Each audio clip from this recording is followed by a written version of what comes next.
Students, आज हम जलवायु पाठ का एक अन्य टॉपिक पढ़ेंगे जिसका नाम है वर्षा ऋतु या मानसून का आगमन। वर्षा ऋतु या मानसून का आगमन। तो जैसे पिछली कक्षाओं में मैंने आपको बताया था कि ऋतुएं मुख्यतः 4 प्रकार की होती हैं: वसंत ऋतु, वर्षा ऋतु, ग्रीष्म ऋतु और शीत ऋतु। इसमें मुख्यतः 3 ऋतुओं का वर्णन ज़्यादा किया जाता है: वर्षा ऋतु, ग्रीष्म ऋतु, शीत ऋतु का। और वर्षा ऋतु को हम मानसून ऋतु के नाम से भी जानते हैं। तो मानसून कब प्रारंभ होता है, कब तक चलता है, ठीक है, इसके बारे में हम समझेंगे। जून के प्रारंभ में उत्तरी मैदानों में निम्न दाब की अवस्था तीव्र हो जाती है। निम्न दाब की अवस्था तीव्र हो जाती है। यह दक्षिणी गोलार्ध में ये गोलार्ध, ये हो गया उत्तरी, ये हो गया दक्षिणी। तो दक्षिणी गोलार्ध की व्यापारिक पवनों को आकर्षित करता है। व्यापारिक पवनें जो होती हैं निरंतर चलती रहती हैं, है ना। ये दक्षिण पूर्व व्यापारिक पवनें, ठीक है, ये है मानसून का बहाव। आप देखोगे अंत, ठीक है। तो व्यापारिक पवनें दक्षिणी समुद्रों में उपोष्ण कटिबंधीय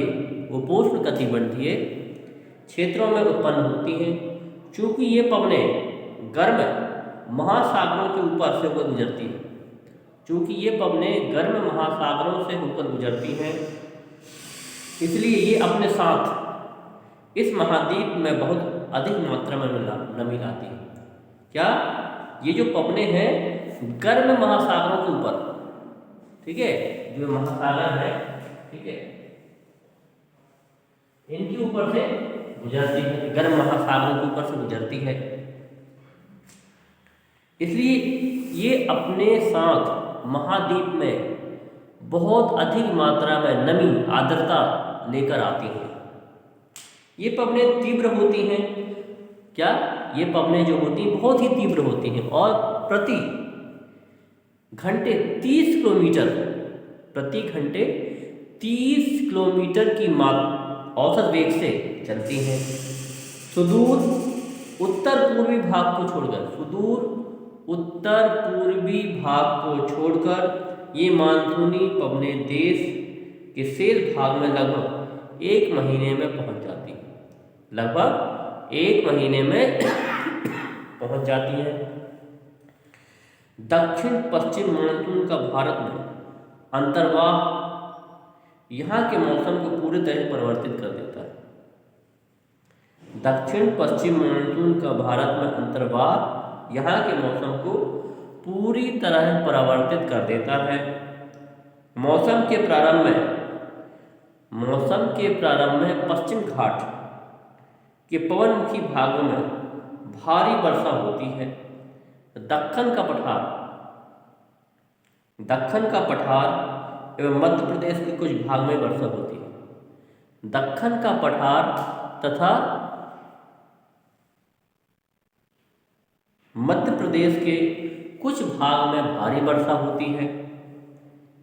यद्यपि ये क्षेत्र वृष्टि छाया क्षेत्र में आते हैं।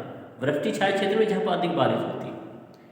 इस मौसम की अधिकतर वर्षा देश के उत्तर पूर्वी भागों में होती है। खासी, मैंने बताया ना, गारो, खासी और जंतिया 3 प्रकार के पहाड़ हैं जिसे त्रिकूट भी कहते हैं।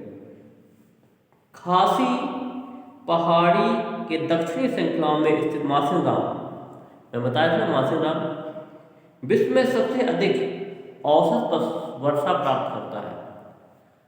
खासी पहाड़ी के दक्षिण भाग में स्थित मासिनराम विश्व में सबसे अधिक औसत वर्षा प्राप्त करता है। गंगा की घाटी में पूर्व से पश्चिम की ओर वर्षा की मात्रा घटती जाती है। ठीक है, पूर्व में गंगा के मैदान से बारिश की मात्रा घटती जाती है, इसको अच्छे से समझिएगा। राजस्थान एवं गुजरात के कुछ भागों में बहुत कम वर्षा होती है। क्यों? क्योंकि ये गंगा के मैदान से सटे हुए हैं, इसलिए यहाँ पर लौटते हुए मानसून ज़्यादा फैल नहीं पाता है, इस कारण से यहाँ पर बहुत कम बारिश होती है। मानसून से संबंधित एक अन्य परिघटना है वर्षा में विराम। क्या? वर्षा में विराम।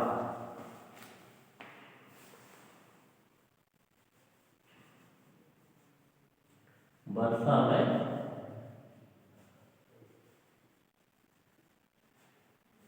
विराम।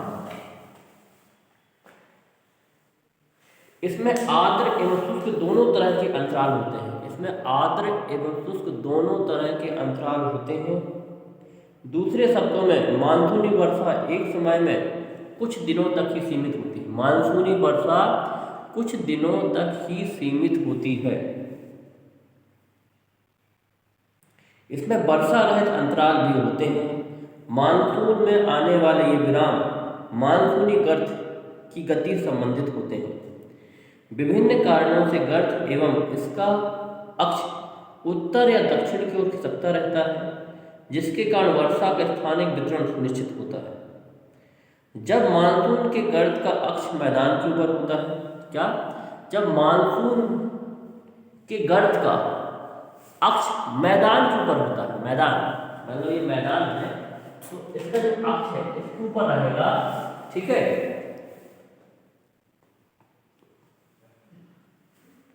तो यह दक्षिण की ओर खिसकता जाता है। क्या?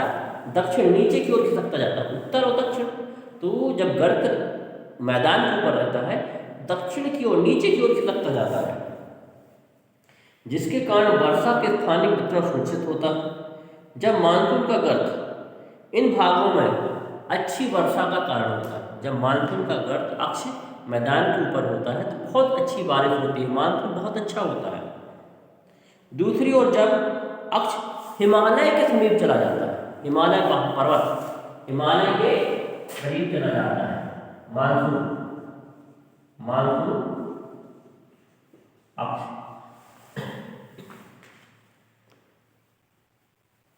तब मैदानों में लंबे समय तक शुष्क अवस्था रहती है। शुष्क में सूखा। तब हिमालय की नदियों के पर्वतीय जलग्रहण क्षेत्रों में विस्तृत वर्षा होती है। इस भारी वर्षा के कारण मैदानी क्षेत्रों में विनाशकारी बाढ़ें आती हैं एवं जान माल की क्षति होती है। जो हिमालय से निकलने वाली नदियाँ होती हैं वहाँ पर बहुत अधिक बारिश होती है। जब बारिश होती है तो पर्वतों से जो पानी आता है, यानी हिमालय क्षेत्र में जो बारिश होती है उससे समतल मैदान में बहुत ज़्यादा विनाशकारी बाढ़, गंगा हो गया, सतलज हो गया, ब्रह्मपुत्र हो गया, इनमें बहुत ज़्यादा बाढ़ आती है, जिससे बहुत से प्रदेशों में बाढ़ आ जाती है और बहुत ही जन धन की हानि होती है, पैसे की भी हानि होती है, जन की भी हानि होती है, मवेशियों की भी हानि होती है। उष्णकटिबंधीय निम्न दाब की तीव्रता एवं आवृत्ति भी मानसूनी वर्षा की मात्रा समय को निर्धारित करती है। यह निम्न दाब का क्षेत्र बंगाल की खाड़ी के ऊपर बनता है। किसके ऊपर? बंगाल की खाड़ी के ऊपर। किसके ऊपर बनता है निम्न दाब का क्षेत्र? बंगाल की खाड़ी के ऊपर बनता है। अब मुख्य स्थलीय भाग को पार कर जाता है। यह गर्त निम्न दाब के मानसून गर्त के अक्ष के अनुसार होता है। मानसून को इसकी अनिश्चितता के लिए जाना जाता है। शुष्क एवं आर्द्र स्थितियों की तीव्रता, आवृत्ति एवं समय काल में भिन्नता होती है। इसके कारण यदि एक भाग में बाढ़ आती है तो दूसरे भाग में सूखा पड़ता है। इसका आगमन एवं वापसी प्राय अवस्थित होता है, इसलिए यह कभी कभी देश के किसानों की कृषि कार्यों को अवस्थित कर देता है। जब बाढ़ आती है तो हजारों लाखों एकड़ की जमीनें बाढ़ में डूब जाती है और उसमें लगी फसलें बर्बाद हो जाती हैं, जिससे किसान को क्षति होती है। किसान को क्षति होती है तो लोगों को भी क्षति होती है। क्यों? जब उस फसल की पैदावार का उत्पादन कम हो जाएगा तो ऑटोमेटिक उस अनाज का, उस सब्जी का, उस तिलहन का रेट अपने आप बढ़ जाएगा, क्योंकि डिमांड ज़्यादा है, उत्पादन कम है। तभी कहा तो नहीं, एक अनार 100 बीमार, मीन्स खाने वाला 100 है और अनार तो एक ही है, तो डिमांड बढ़ जाएगी ना, जिसके पास ज़्यादा पैसा होगा वही खरीद पाएगा। अब है मानसून की वापसी। अक्टूबर नवंबर के दौरान दक्षिण की तरफ सूर्य के आभासी गति के कारण मानसून गर्त या निम्न दाब वाला गर्त उत्तरी मैदानों के ऊपर कमजोर पड़ जाता है, शिथिल पड़ जाता है। उत्तरी मैदानों के ऊपर के उत्तरी मैदान ही निम्न दाब का क्षेत्र बनाते हैं। धीरे धीरे उच्च दाब प्रणाली इसका स्थान ले लेती है। क्या? निम्न दाब की जगह पर उच्च दाब प्रणाली जगह ले लेती है। दक्षिण पश्चिम मानसून शिथिल हो जाते हैं तथा धीरे धीरे पीछे की ओर हटने लगते हैं। अक्टूबर के प्रारंभ में मानसून पवनें उत्तर के मैदान से हट जाती हैं। अक्टूबर एवं नवंबर का महीना गर्म वर्षा ऋतु से शीत ऋतु में परिवर्तन का काल होता है। मानसून की वापसी होने से आसमान साफ और तापमान में वृद्धि हो जाती है। दिन का तापमान उच्च होता है जबकि रातें ठंडी और सुहावनी होती हैं। स्थल अभी भी आर्द्र होता है। उच्च तापमान एवं आर्द्रता वाली अवस्था के कारण दिन का मौसम असहाय हो जाता है। इस समानता क्वार की उमस के नाम से जाना जाता है। अक्टूबर के उत्तरार्ध में विशेषकर उत्तरी भारत में तापमान तेजी से गिरने लगता है। ठीक है। नवंबर के प्रारंभ में उत्तर पश्चिम भारत के ऊपर निम्न दाब वाली अवस्था बंगाल की खाड़ी पर स्थानांतरित हो जाती है। यह स्थानांतरण चक्रवाती निम्न दाब से संबंधित होता है। क्या? यह जो दाब होता है चक्रवाती निम्न दाब से संबंधित होता है। ये कहाँ पर होता है? बंगाल की खाड़ी के ऊपर। ये चक्रवात समानतः भारत के पूर्वी तट को पार करते हैं। भारत के पूर्वी तट को, इस साइड, ठीक है, भारत के पूर्वी तट को पार करते हैं, जिनके कारण व्यापक एवं भारी वर्षा होती है। ये उष्णकटिबंधीय चक्रवात प्राय विनाशकारी होते हैं। ये उष्णकटिबंधीय चक्रवात प्राय विनाशकारी होते हैं। और आप ये चित्र देख रहे हैं पेज नंबर 36 में, ये मानसून का वितरण बता रहा है। ये चीन है, ये पाकिस्तान है, ये अरब सागर है, ये बंगाल की खाड़ी है, ये बांग्लादेश है, कर्क रेखा है। तो कहाँ कहाँ पर ये देखो, कहाँ कितना बारिश होती है। ये डब्बे बने हुए हैं, कलर बने हुए, 400 से अधिक, 200 से 400, 200 से 260। तो इसके बारे में आप पढ़ना है। ये नीली लाइन दिख रही है जो, है ना, ये जो कलर दिख रहा है, इन सबको आपको पढ़ना है, समझना है। ठीक है। और ये जो पेज नंबर 37 में भारत वार्षिक वर्षा, कितनी वर्षा होती है भारत में, इसको सबको दिखाया गया है। तो इनको मानचित्र के माध्यम से आपको समझना भी है। ठीक है। और दूसरी बात यह है कि मैंने आपको इस पार्ट के प्रश्नोत्तर भेज दिए हैं, उनको कॉपी में लिखना है, नोटबुक में लिखना है और मुझे सेंड करना है। तभी आपको प्रोजेक्ट के जो मार्क्स हैं आगे चल के अच्छे अंक दिए जाएंगे कि आप कितने पंक्चुअल हैं अपने काम के प्रति। ठीक है। तो आज के लिए इतना ही काफ़ी है। और थोड़ा सा बता दें, गोदावरी, कृष्णा एवं कावेरी नदियों के सघन आबादी वाले डेल्टा प्रदेशों में अक्सर चक्रवात हैं। कहाँ पर? गोदावरी, कृष्णा एवं नदियों, कावेरी नदियों के सघन क्षेत्र में, जिसके कारण बड़े पैमाने पर जान माल की क्षति होती है। कभी कभी चक्रवात उड़ीसा, पश्चिम बंगाल एवं बांग्लादेश के तटीय क्षेत्रों में पहुंच जाते हैं। कोरोमंडल तट पर अधिकतर वर्षा इन्हीं चक्रवातों का अवदावन से होती है। तो गोदावरी, कृष्णा एवं कावेरी नदियों के सघन चक्रवात आते हैं डेल्टा प्रदेशों में, जिससे जान माल की हानि होती है। तो माय डियर स्टूडेंट्स, मेरे प्रिय छात्राओं को मैं कहना चाहता हूँ कि आप अपना काम समय पर पूर्ण करें, सभी विषयों का।